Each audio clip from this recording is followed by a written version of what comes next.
Hermanos, vamos a leer un texto en 1 Corintios y después vamos a, como introducción. 1 Corintios 10. 1 Corintios 10, verso 6. ¿Tenemos todos allí? Quizás esté marcado ya en algunas Biblias de algunos de ustedes. ¿Lo tienen? 1 Corintios 10:6. Mas estas cosas sucedieron como ejemplo para nosotros, para que no codiciemos cosas malas como ellos codiciaron. Este sería, digamos, el texto que cierra el mensaje del domingo pasado.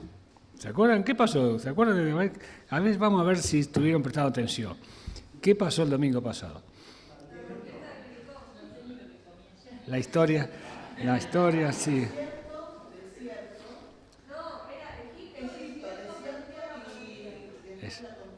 Exacto, la conquista de Jericó.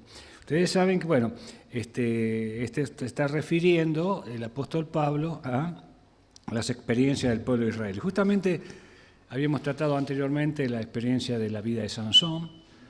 Y el domingo pasado el hermano Esteban trató sobre ese enemigo tan grande que es la naturaleza humana, carnal. Sansón tenía esa naturaleza también carnal, pero estaba atraída sensualmente por el otro enemigo que tenemos en el mundo, que es el mundo mismo, el mundo, ¿no es cierto? La atracción del mundo. Nosotros tenemos tres enemigos, el mundo, nuestra naturaleza carnal, moralmente hablando, ¿no? No solamente carnal físicamente, sino moralmente hablando.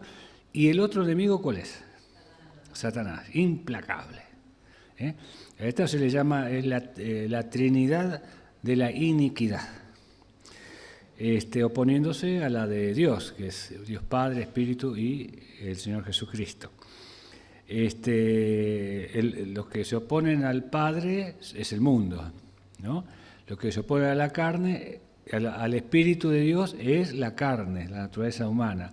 Y el que se opone al Señor Jesús es Satanás. Miren ustedes la Trinidad de maldad, cómo imita a la Trinidad divina o de Dios. Bueno, ustedes saben que el propósito de aprender la palabra de Dios, de abrir la palabra de Dios y aprenderla, la Iglesia tiene la responsabilidad de enseñar. Muy bien. Pero una cosa es enseñar, aprender así, y otra cosa es instruir. ¿Qué diferencia hay entre enseñar e instruir? Porque la Biblia dice, hoy estamos en el día, se llama el Día del Niño, y me estaba acordando de esto, instruye al niño en su camino, y aun cuando fuere viejo, no se apartará de él. Esto lo sabían muy bien los regímenes totalitarios en el mundo, lo sabían de memoria y aplicaron esto desde la niñez. Enseñaban, los regímenes más actualizados, totalitarios, usaban la enseñanza de la escuela para instruir a los niños en sus regímenes. Por eso la política sabe muy bien esto, y cada cambio de política lo que cambia es la educación en las escuelas. Terrible. Ustedes ven que últimos años, yo me acuerdo que los libros de la primaria de mi hermano me lo pasaban a mí. ¿Se acuerda, hermana? Era así. Los chicos le pasaban. Ahora no. Porque cambian los regímenes políticos, y cambia también. Pero está también la instrucción. ¿Qué diferencia hay entre enseñanza e instrucción? Es lindo tener esto en cuenta. Enseñar es lo que hacemos nosotros. Le enseñamos una lección a los chicos. Por ejemplo, hay algunos que han aprendido a manejar. Este ejemplo clásico. Se enseña a manejar. Escuela de manejo. Ellos enseñan, pero está el instructor al lado. Entonces va manejando el aspirante a tener el registro y de repente va a cruzar, se sienta, frenó el coche de golpe. ¿Qué pasó? El instructor le frenó el auto, tenía doble pedal, por así decirlo. Está el instructor. Entonces, la enseñanza es para nuestro conocimiento y la instrucción es para la aplicación de la enseñanza. Entonces, enseñar es muy importante, pero la instrucción es lo que tiene que ir a la par. Entonces, hermanos, no nos quedemos solamente con el conocimiento y con el aprendizaje. ¿Qué dijo Pablo en 1 Corintios 16? Estas cosas les acontecieron al pueblo de Israel para nuestro conocimiento, para que nosotros no caigamos en los mismos. ¿Comprenden? O sea, está ejercitado, nosotros podemos ejercitarnos a través del conocimiento del peregrinaje en el pueblo de Israel, como lo hemos visto todos estos días, esto el domingo pasado y el anterior con las experiencias de estos hombres de Dios que han tenido fallas, han tenido caídas, y estas enseñanzas nos tienen que servir a nosotros, pero como instrucción para que no hagamos lo mismo. Vamos a leer en Éxodo, vamos a seguir con Éxodo, pero un poquito antes de lo que hemos leído el domingo pasado, que es capítulo 17, versículo 8 en adelante. A ver si los hermanos alguna vez leyeron este pasaje, lo conocen. En algunas Biblias dice conflicto con los amalecitas o guerra con Amalek, algo así, ¿no es cierto? Dicen ustedes. Bueno, vamos a ver. Dice 17:8 de Éxodo. Entonces vino Amalek y peleó contra Israel en Refidim. Y dijo Moisés a Josué: escógenos varones y sal a pelear contra Amalek. Mañana yo estaré sobre la cumbre del collado y la vara de Dios en mi mano. E hizo Josué como le dijo Moisés, peleando contra Amalek. Y Moisés y Aarón y Hur subieron a la cumbre del collado. Y sucedía que cuando alzaba Moisés la mano, Israel prevalecía. Mas cuando él bajaba su mano, prevalecía Amalek. Y las manos de Moisés se cansaban, por lo que tomaron una piedra y la pusieron debajo de él, y se sentó sobre ella, y Aarón y Hur sostenían sus manos, el uno de un lado y el otro de otro, el otro de otro. Así hubo en sus manos firmeza hasta que se puso el sol. Y Josué deshizo a Amalek y a su pueblo a filo de espada. Y Jehová dijo a Moisés: escribe esto para memoria en un libro, y di a Josué que raeré del todo la memoria de Amalek de debajo del cielo. Seguimos verso 14. Y Moisés edificó un altar y llamó su nombre Jehová Nisi. Y dijo: por cuanto la mano de Amalek se levantó contra el trono de Jehová Dios de Jehová, y Jehová tendrá guerra con Amalek de generación en generación. Bueno, sucedió cuando el pueblo de Israel estaba recién salido de Egipto, ¿cierto? Era en el peregrinaje, allí en el desierto. Y iban hacia la tierra prometida. ¿Cómo se llamaba esa tierra? Canaán. Muy bien. Hoy en día le llaman Palestina, pero no es el nombre bíblico. El nombre bíblico es Canaán. Este pueblo, Amalek, ¿se acuerdan de quién eran descendientes? Los amalecitas, de Esaú. ¿Quién era Esaú? Hermano de Jacob. Jacob y Esaú, ¿hijos de quién eran? De Isaac. Muy bien. Eran gemelos. Bueno, ¿eran parecidos uno del otro? Nada que ver. Sin embargo, los astrólogos dicen que los que han nacido bajo un mismo signo, el mismo día, entonces tienen las mismas tendencias. esto echa totalmente por tierra esa mentira. Porque los dos nacieron el mismo día, en una misma hora, y los dos totalmente distintos. Jacob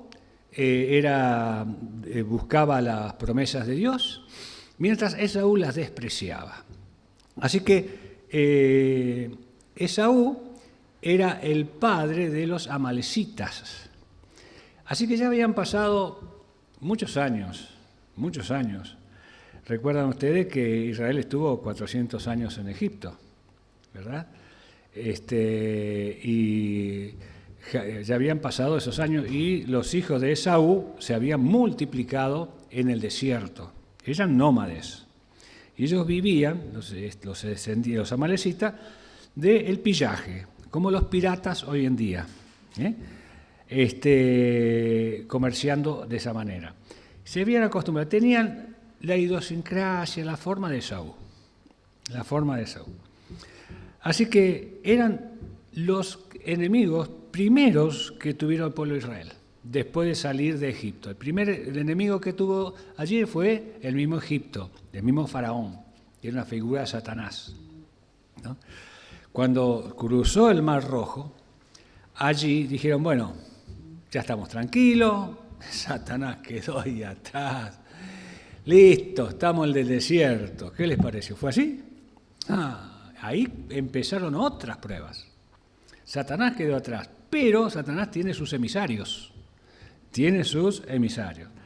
Así que el ataque de los amalecitas fue la primera guerra que los israelitas tuvieron que luchar.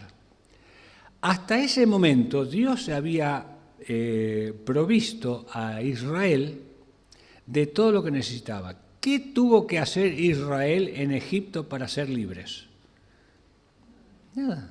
Tenían que hacer lo que Dios les decía.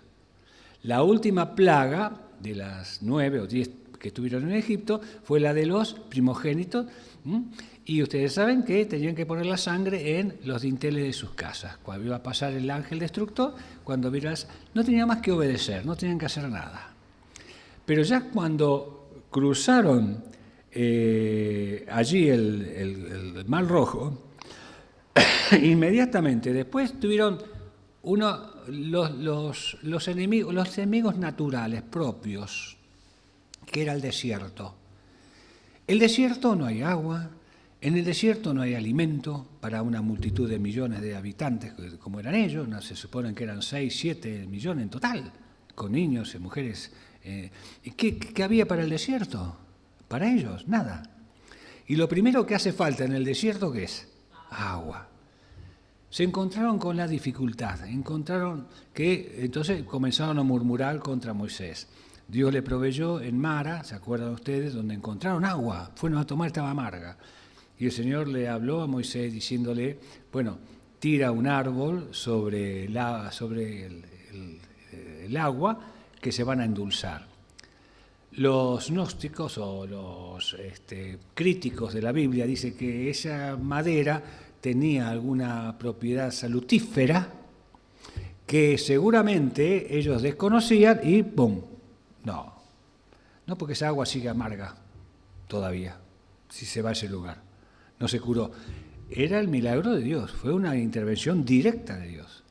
Después siguieron un poquito, estuvieron en Refidim, y allí en Refidim, donde ellos estaban acampando, también tuvieron necesidad de agua.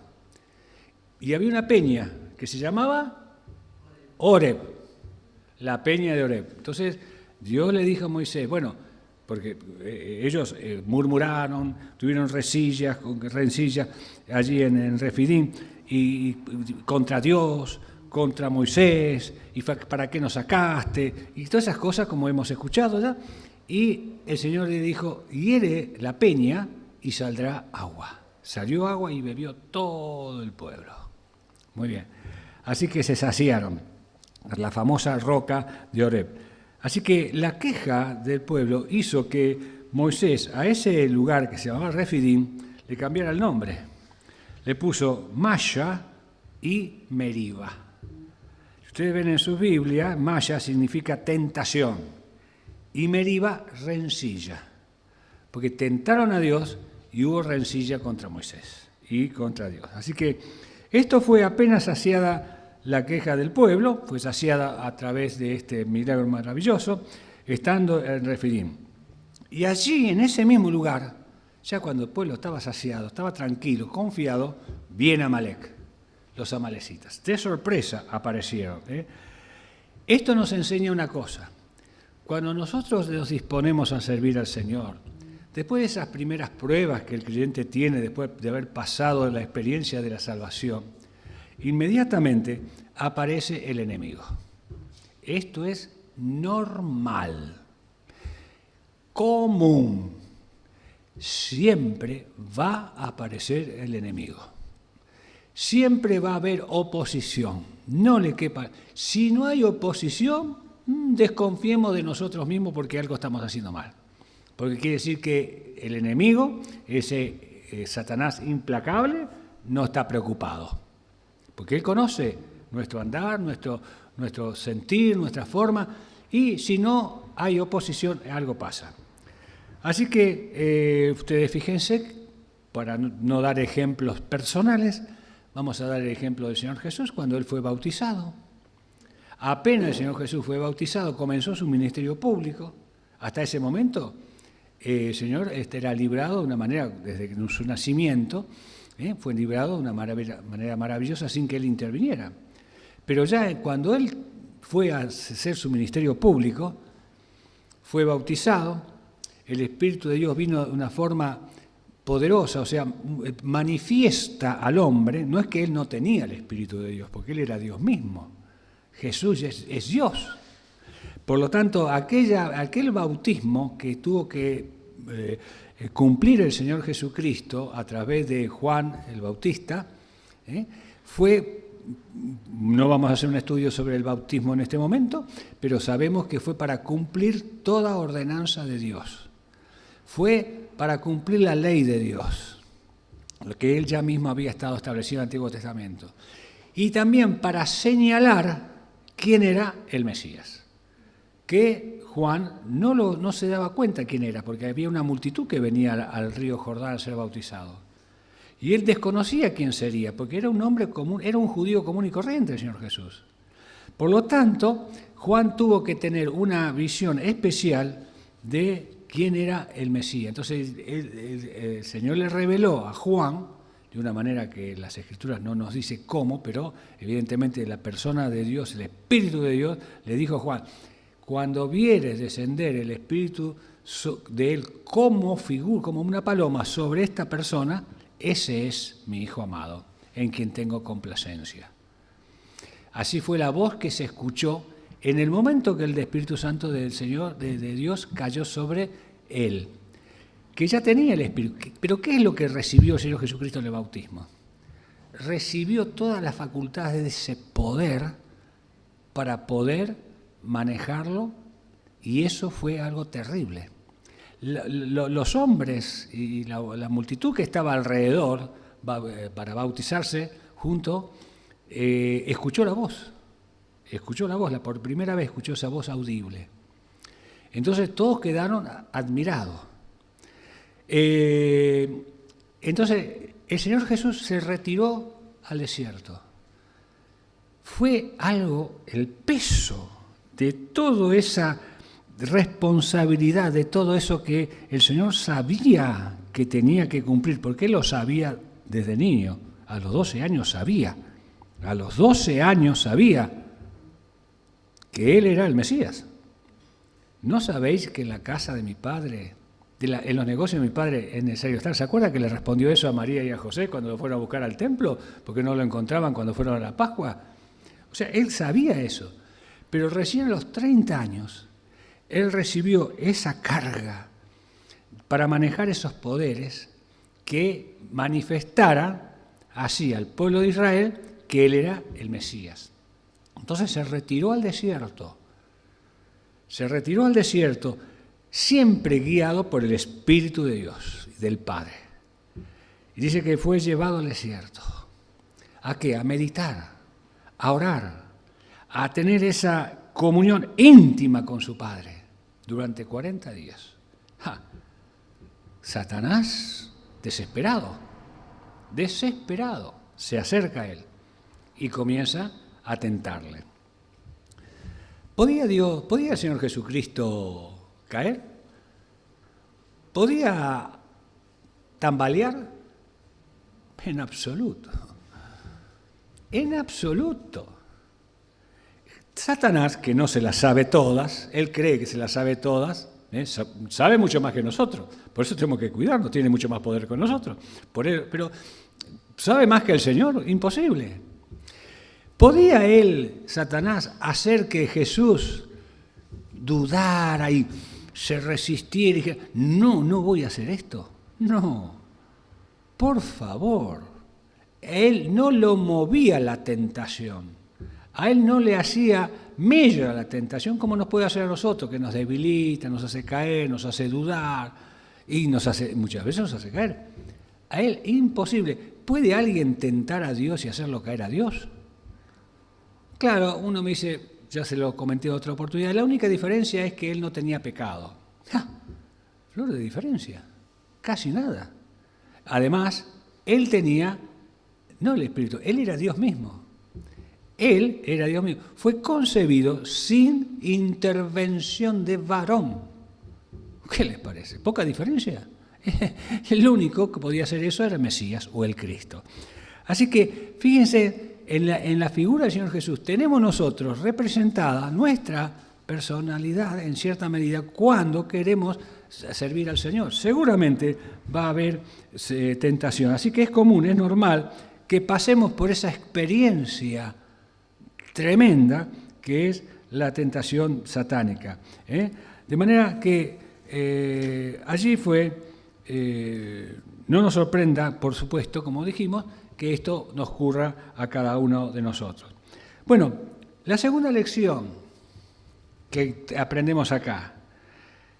A causa de la provocación a Dios y la rencilla con Moisés, suele siempre aparecer el diablo.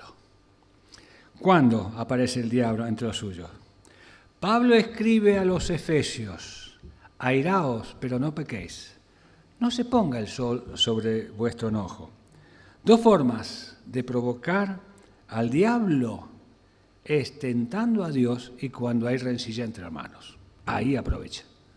Él está esperando, está aguardando, en algún momento seguramente va a ocurrir. Ahora, Moisés, años más tarde, más o menos unos 38 años, 40 años más tarde, cuando están por entrar a la tierra prometida, Moisés les recuerda al pueblo de Israel lo que habían hecho los amalecitas. Por eso le dice el Señor a Moisés, escribe esto de los amalecitas en un libro. Ya estaba escribiendo él el libro del Éxodo. Lo escribió él, no lo escribió otro. ¿Lo escribió él o lo dictó él? Porque lo tengo que aclarar así, porque las escuelas críticas que aparecen por allí, los que son estudiantes de la Biblia van a encontrar escuelas críticas que dicen que no lo escribió Moisés, que fue otra persona en nombre de Moisés. Así que en Deuteronomio, por favor, si lo pueden buscar, Deuteronomio capítulo 25, vamos a encontrar nosotros el momento en que Moisés le recuerda al pueblo de Israel lo que habían hecho los amalecitas en ese entonces, porque el Señor hizo una sentencia sobre este pueblo. ¿Qué le dijo a Josué? Dios le dijo que le diga a Josué que iba a raer a los amalecitas de la tierra. 25, 17 y 18 de Deuteronomio. ¿Lo tienen por allí? Bueno, 25, 17. Si alguno tiene el micrófono, por favor, algún joven, un hermano. Está ahí nomás. Como estaba ahí. Perdón. Pensé que tenía el micrófono al lado de Esteban. Joaquín. A ver, Joaquín, ¿tenés? Sí, el 17 y ¿cuál más? Y 18. 18. Dice, acuérdate de lo que hizo Amalec contigo en el camino, cuando salías de Egipto. de cómo te salió al encuentro en el camino y te desbarató la retaguardia de todos los débiles que iban detrás de ti, cuando tú estabas cansado y trabajado, y no tuvo ningún temor de Dios. ¿Qué? Recuerda. Hermanos, nosotros tenemos que recordar la forma y la manera en que ataca el enemigo. Tenemos que saberlo, tenemos que aprenderlo. ¿Y cómo lo aprendemos? ¿De dónde lo aprendemos? En la Biblia. No ir a ninguna otra fuente, ¿eh? No vayamos a ningún otro libro, ni le preguntemos a nadie. Vayamos a la fuente que es la palabra de Dios. Así que fíjense en ustedes cómo describe Moisés el ataque de Amalek o de Satanás. Fue sin provocación. Cuando Israel iba confiado en el desierto, iba a la tierra de Canaán, no hubo ningún motivo. ¿Qué le pudo haber pasado por algún problema a Amalek? ¿Le confiscaba la tierra? ¿Pasaba por su territorio? No, para nada. Israel no amenazó sus sembrados, su pueblo, al pueblo de Amalek. Ningún territorio de los amalecitas pisó. Al contrario, fue rodeando. Por eso es que el Señor los llevó por una tierra donde no estuvieran los enemigos, para no provocarlos. Así que este ataque de los amalecitas no tiene ningún justificativo, para nada. Así es el diablo. Ataca sin ninguna provocación, sin que nosotros lo provoquemos, para nada. Y este ataque también lo describe como traicionero. Dice, desbarató la retaguardia. ¿La retaguardia cuál es? La parte trasera de la columna de Israel que iba a la tierra de Canaán. Atacó por la espalda. Fue una emboscada. Adelante iban los hombres, abriendo el camino. Después iban las mujeres, las familias con los niños atrás. ¿Y qué ataca el enemigo? ¿A quién ataca? A la parte más débil. Siempre. Cuando nosotros estamos descuidados, ataca a la parte más débil. Ataca a los que están menos fortalecidos. Por eso es importante estar fortalecidos y estar prevenidos. No descuidarnos. Hemos visto qué pasaba con David, porque un hombre de Dios. Un hombre, Sansón, un hombre de Dios, había sido ungido por el Señor. ¿Cuándo cayeron? Cuando confiaron en sí mismos. Cuando se confiaron y durmieron en la siesta. Sansón se dormía en el regazo de Dalila. Y Sansón se durmió una regia, y David se durmió una regia siesta en el palacio mientras su ejército estaba luchando.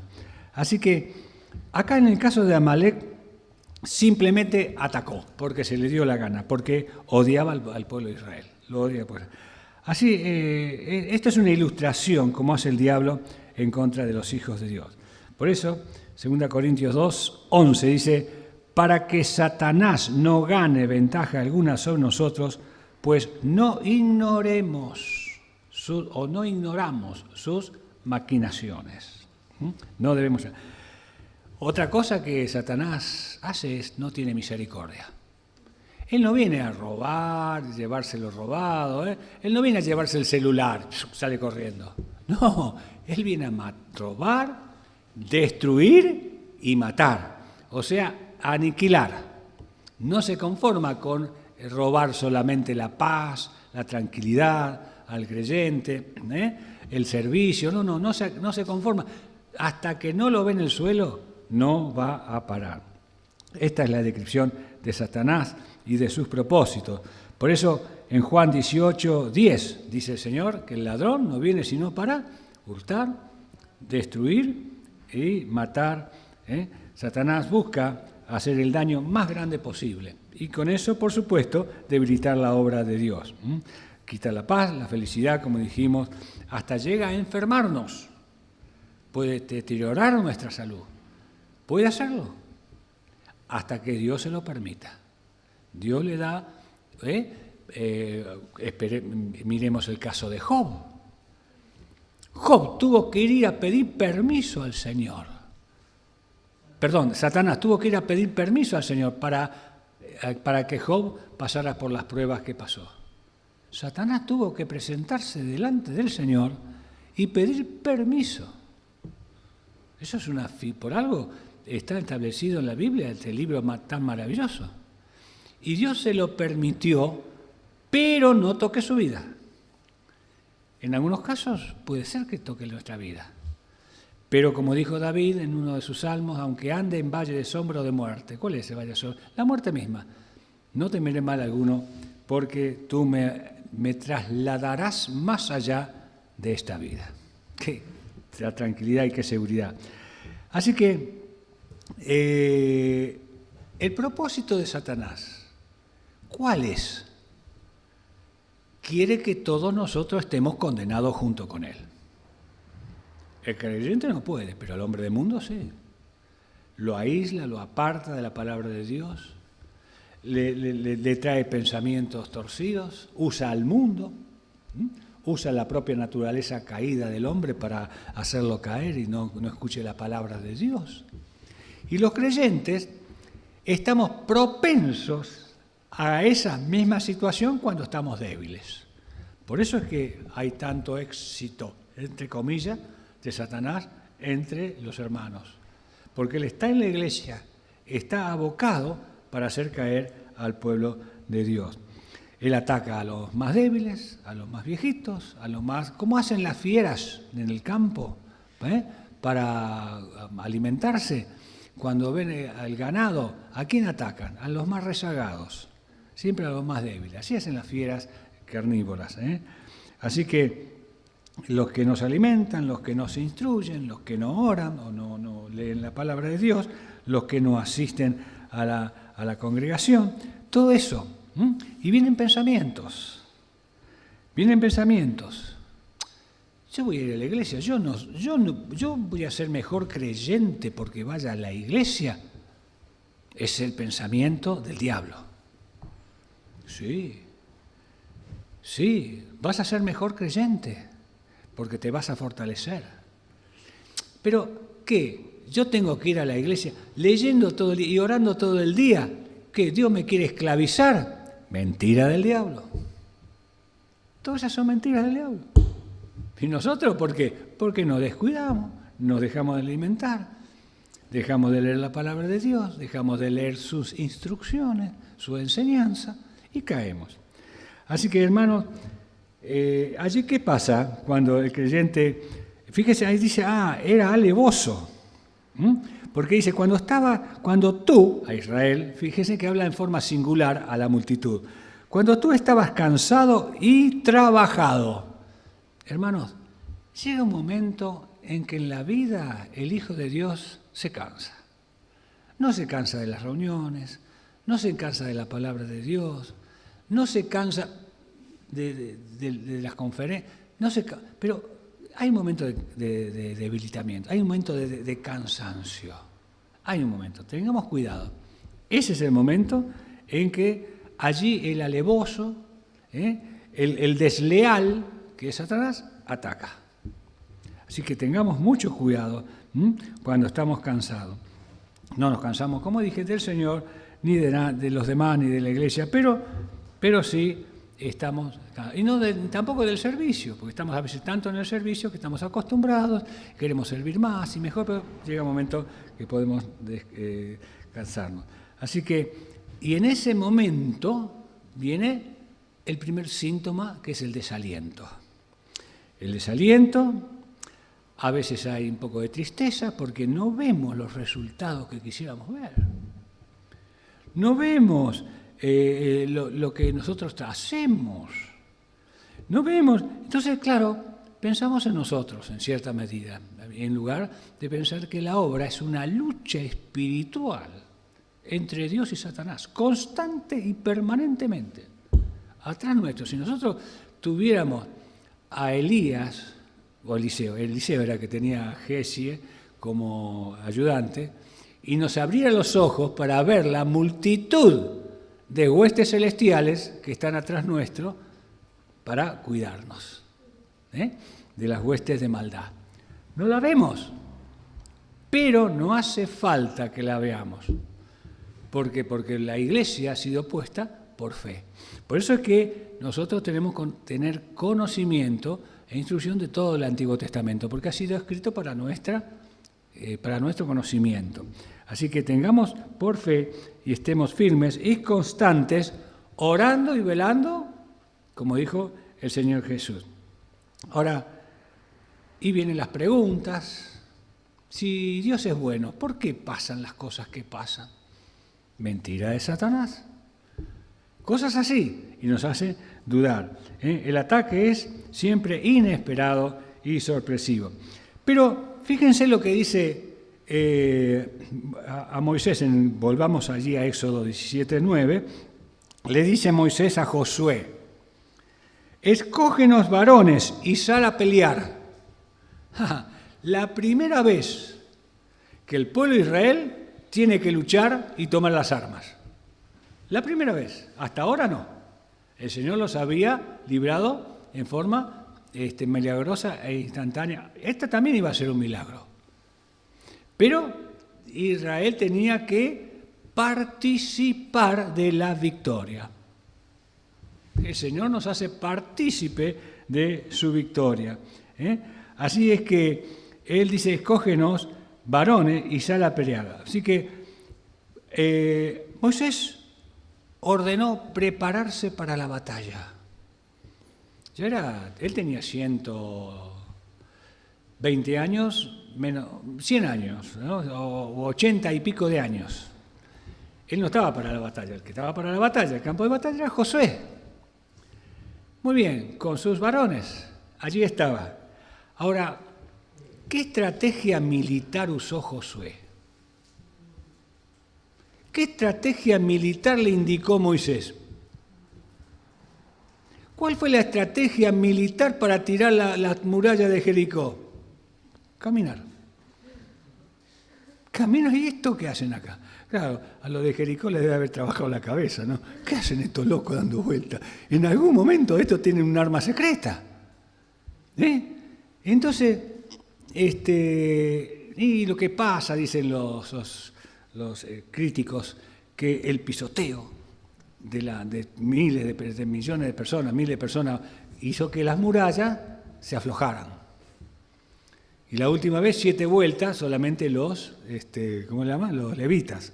Entonces eso hizo que se aflojara y por eso se cayó. Cualquier cosa, dicen los criticones, para justificar que no era un milagro. Bueno, ¿cuál fue el milagro de la conquista aquí de los amalecitas, a los amalecitas de Israel?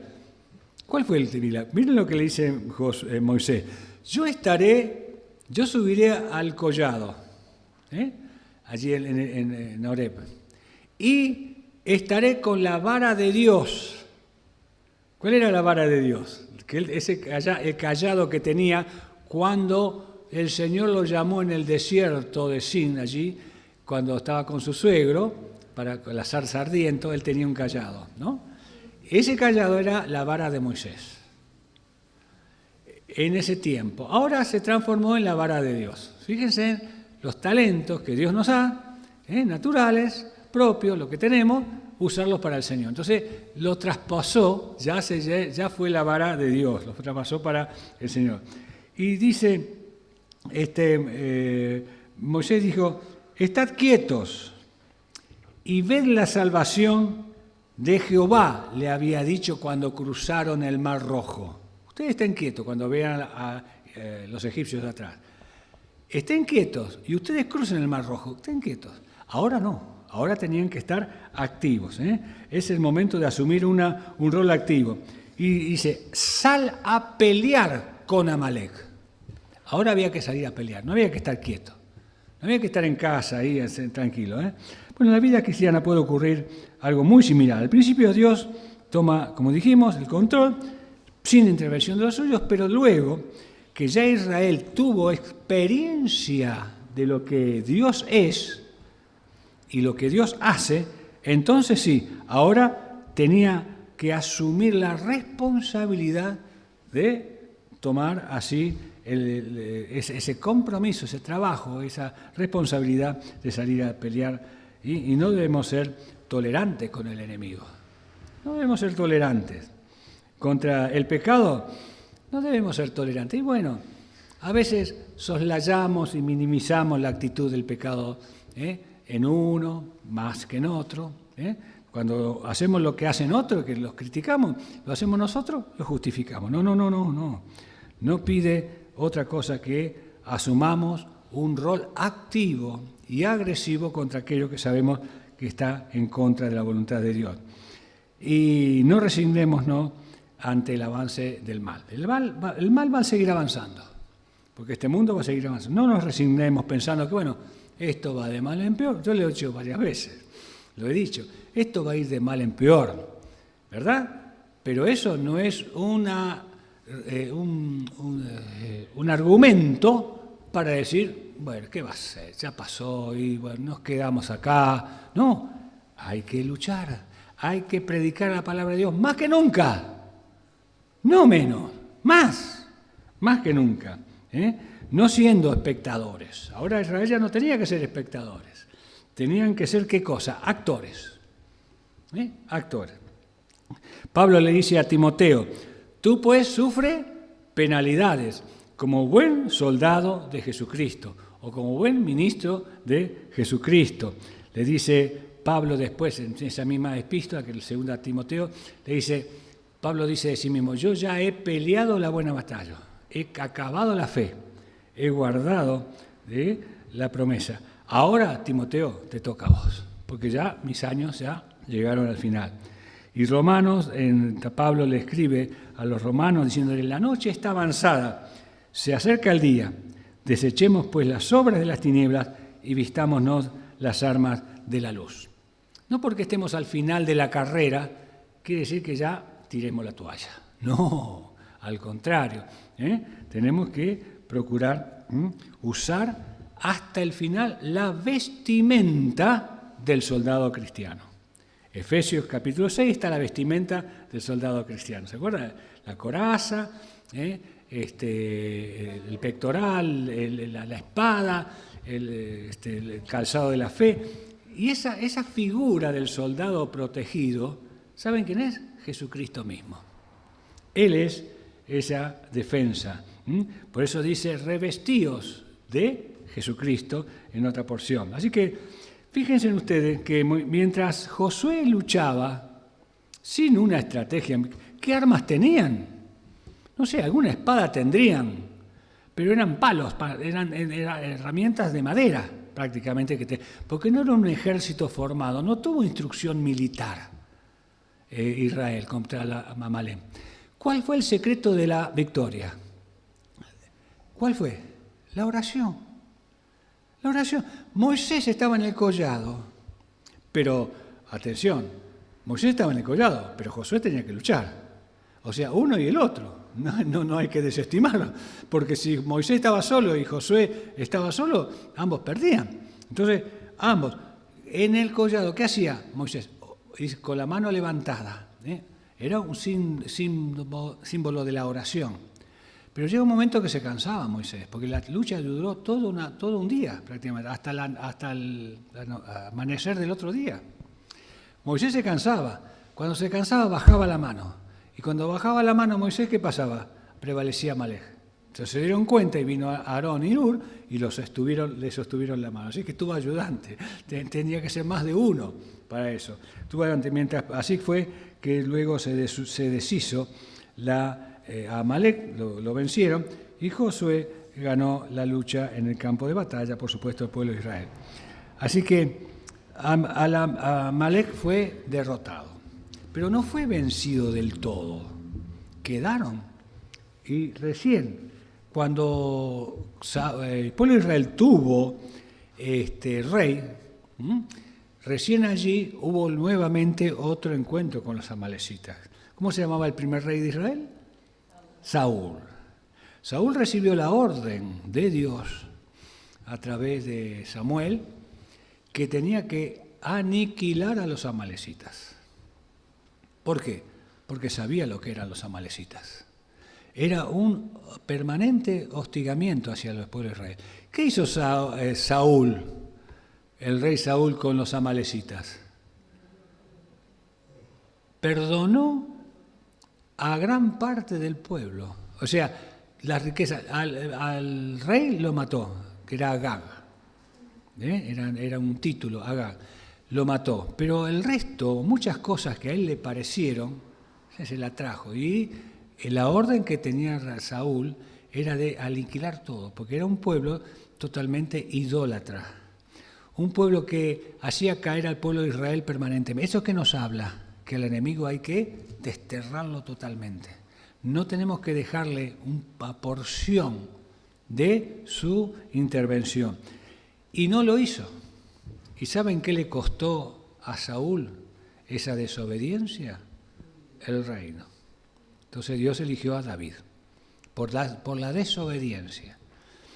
Y recién los amalecitas llegaron a ver un famoso enemigo del pueblo judío, terriblemente enemigo del pueblo judío, que casi se extermina el pueblo judío por ese amalecita. ¿Cómo se llamaba? En el libro de Esther. Amán. Siguió hasta...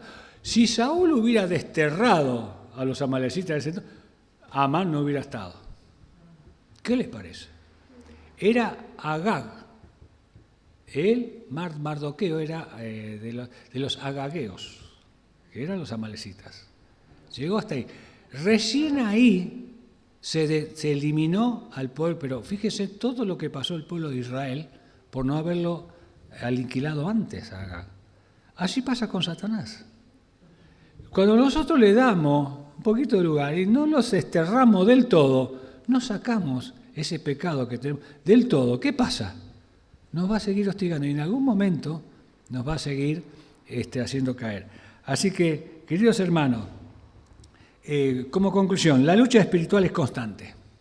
La lucha espiritual es constante. La victoria se obtiene con la palabra de Dios y la oración perseverante. Ayer escuché una frase, que lo podía escuchar este querido hermano Javier Navarra, que dijo: yo he aprendido a vivir, ¿cómo dijo? Como si fuera derrotado, en lugar de vivir como ganador. Cuando nosotros nos creemos ganadores, chao. Y él dice, yo aprendí, después me encantó esa frase, me encantó. Nunca me había ocurrido eso. Tengo que vivir como perdedor, algo así. Como cobarde.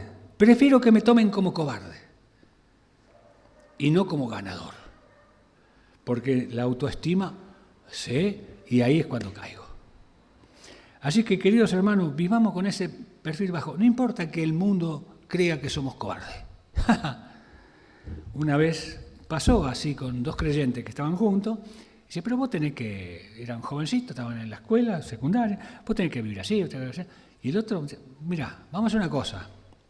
Dentro de 10 años nos juntamos en este mismo lugar y vamos a ver cómo está tu vida y cómo está la mía. Háganle esa propuesta a aquellos que le propongan, anda al mundo, disfrutá, porque es otra mentira de Satanás. Sos joven, que esto, que aquello, dale, ¿cuándo vas a disfrutar de tu vida? Bueno, vení dentro de 10, 15 años, vamos a ver cómo está uno y cómo está el otro. Eso ya lo podemos ver en todos, ¿no? Así que esas tentaciones vienen, cuidado.